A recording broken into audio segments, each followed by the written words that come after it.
Hello tout le monde, aujourd'hui je vais vous parler de la marguerite, cette jolie fleur des prés que l'on confond très souvent avec la pâquerette. En effet, la marguerite n'est pas la pâquerette, alors il est vrai qu'elle se ressemble énormément. La différence principale va être au niveau de la taille, puisque là on est sur une marguerite, les pâquerettes font environ 1 cm à 1,5 cm maximum de diamètre. Là on est plutôt autour des 3-4 cm de diamètre. On a également des feuilles qui sont différentes. Là, on va être sur une feuille donc de marguerite qui va être assez dentée, oblongue et dentée.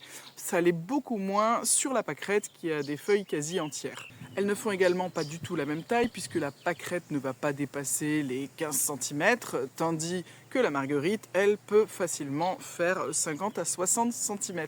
On peut également confondre la marguerite avec la camomille. Et oui, la camomille fait à peu près la même taille, a la même fleur.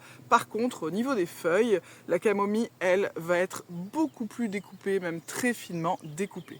Quoi qu'il en soit, elles sont toutes comestibles, pâquerette, camomille ou marguerite. Alors qu'est-ce qu'on va pouvoir manger dans la marguerite, puisque oui, la marguerite est comestible et c'est pour ça que je vous en parle. Eh bien à peu près tout.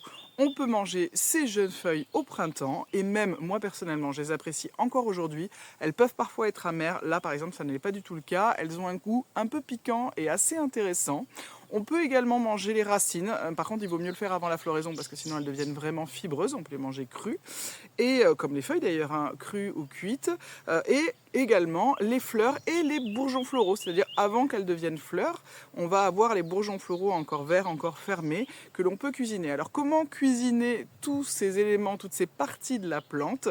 Eh bien, donc cru pour l'ensemble, ou cuit par exemple, les fameux boutons floraux, vous pouvez un peu les cuire comme les chrysanthèmes, c'est quelque chose qui se consomme pas mal en Chine, et là-bas, ils vont les faire sauter à la poêle avec de l'huile de sésame, de la sauce soja ainsi que du gingembre. Alors pourquoi je vous parle de chrysanthème?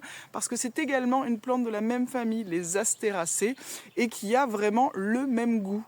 Donc ça peut être intéressant de s'inspirer des recettes à base de chrysanthème pour les transposer sur la marguerite. Les boutons floraux, eux, vont avoir ce côté piquant, mais il est vrai que la fleur elle-même, une fois développée, a un peu moins de goût. Mais elle fait une très très belle déco de salade, donc n'hésitez pas malgré tout à l'utiliser.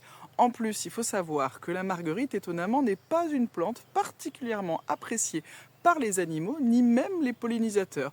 Donc pas de culpabilité, ils nous la laissent pour nous. Au niveau de la santé, un peu comme la camomille, on peut se faire des infusions de fleurs et feuilles de marguerite pour apaiser, pour calmer, donc typique en tisane du soir. Elle va aussi avoir comme propriété d'être digestive et de limiter les ballonnements.